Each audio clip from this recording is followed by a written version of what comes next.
Siapakah sebenarnya bangsa Arab yang tinggal di semenanjung tanah Arab?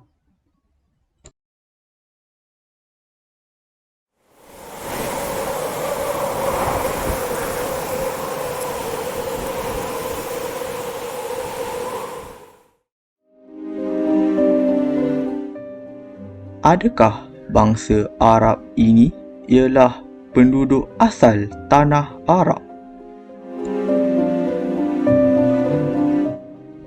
Bagaimanakah bangsa Arab wujud sebagai penduduk asal di tanah Arab?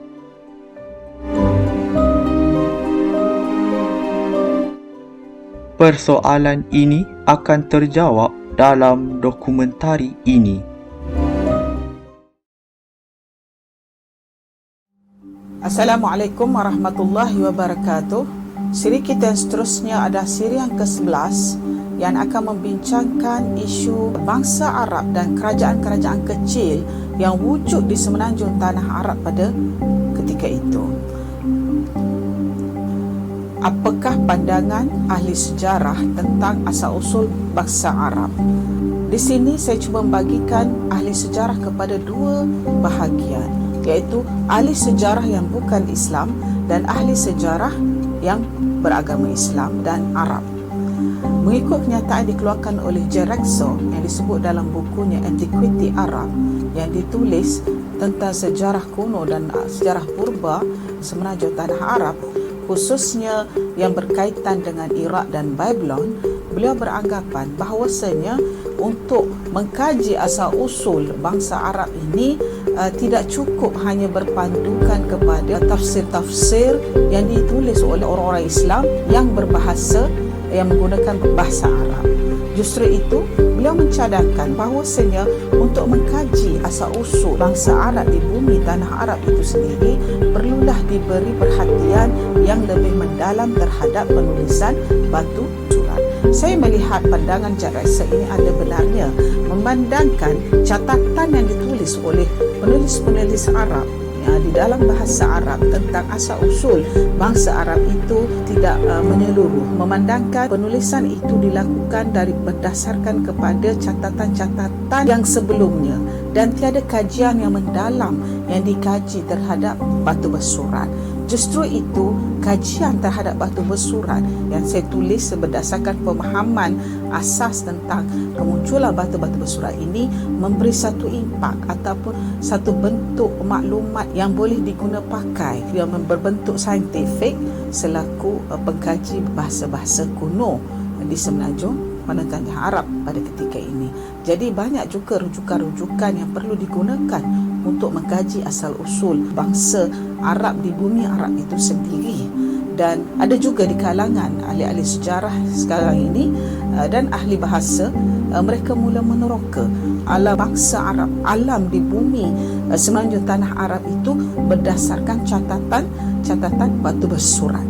Ini bermakna kenyataan dikeluarkan oleh Jeraxo itu ada benarnya, memandangkan jika diperhatikan penulisan batu bersurat dalam epik Gilgamesh itu sendiri setelah diterjemahkan oleh Profesor Tahir Bakir ke dalam bahasa Arab, walaupun ianya asalnya dalam tulisan Mismariyah dalam bahasa Akkadiyah, tetapi apabila diterjemahkan ke bahasa Arab Fusha atau moden, maka terdapat data-data ataupun laras bahasanya adalah menyerupai bahasa Arab. Bahasa merupakan jiwa bangsa. Jadi sekiranya bahasa itu adalah bahasa Arab yang termaktub di atas batu-batu bersurat kuno, maka siapakah bangsa itu? Di sinilah terkeluarnya ataupun terserlahnya peribahasa bahasa melambangkan jiwa bangsa.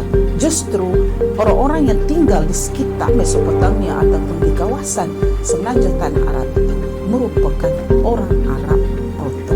Apakah agama mereka? Di sini satu perbincangan yang besar ataupun yang detail boleh dibincangkan. Apakah agama mereka sebelum lahirnya Rasulullah SAW? Seperti yang kita bincangkan sebelum ini, sebelum zaman Nabi Muhammad SAW merupakan zaman Anbiya. Sudah tentu Nabi-Nabi yang wujud pada ketika itu merupakan orang yang menjadi ikutan bagi setengah kaum mereka. ya. Namun begitu terdapat di pihak yang lain seperti kekuatan kerajaan kingdom ataupun Sargon ataupun Nebuchadnezzar, raja-raja yang tidak percaya kepada Tuhan yang satu, yang kufur. Itu tidak dinafikan. Setiap ada yang baik, mesti ada yang tidak baik. Justru sudah tentu kajian-kajian yang berlandaskan kepada kajian berbentuk dokumentasi dan data serta pengumpulan terhadap kajian ilmiah ini perlu dilihat dalam bentuk dua keadaan, iaitu keadaan yang menyentuh tentang kenabian dan keadaan menyentuh tentang kekuatan kingdom pada ketika itu. Jika dikaji hanya berdasarkan kepada kekuatan kingdom atau kekufuran ataupun sesuatu yang melambangkan kepada penaklukan dan penindasan, maka tidak adil. Dalam satu kajian itu tidak menyerlah tentang kewujudan orang-orang yang baik, seperti nabi-nabi yang wujud. Jadi justru itu kita perlu melihat dalam bentuk yang lebih kritis dalam hal ini, ya. Di samping itu, kalau dilihat atau dikaji dengan lebih mendalam, kita melihat kajian karya-karya historian, Western historian ini kurang mengenengahkan, kurang membongkar isu yang berkaitan dengan prophets atau kenabian. Apa yang lebih dibongkarkan adalah isu tentang kingdoms ataupun penaklukan ataupun Jews dan sebagainya. Di sini saya rasa kita perlu memulakan alaf baru untuk meneroka alam kenabian, di samping membongkar juga isu-isu yang berkaitan dengan kingdoms yang wujud pada ketika itu. Dan mereka ini tidak lain dan tidak bukan adalah Arab Proto yang mendiami bumi semenanjung tanah Arab sejak awal lagi. Selain daripada catatan yang telah dikemukakan oleh Jackson dalam bukunya The Antiquity of Arab itu, terdapat juga pandangan ataupun catatan-catatan yang dikemukakan oleh bangsa Arab sendiri ataupun disebut sebagai ahli-ahli tafsir, ahli-ahli bahasa, ahli sosiologi dan ahli geologi dan antropologi yang menganggap bahawa seni tamadun manusia itu adalah bermula di Mesopotamia. Jadi kajian-kajian yang jitu ataupun yang berterusan akan dilakukan di kawasan semenanjung tanah Arab itu berterusan dan tiada sempadan.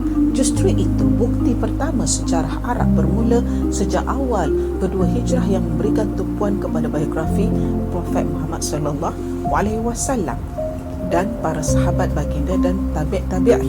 Itulah fakta ataupun dokumentasi yang paling awal menceritakan tentang asal-usul bangsa Arab.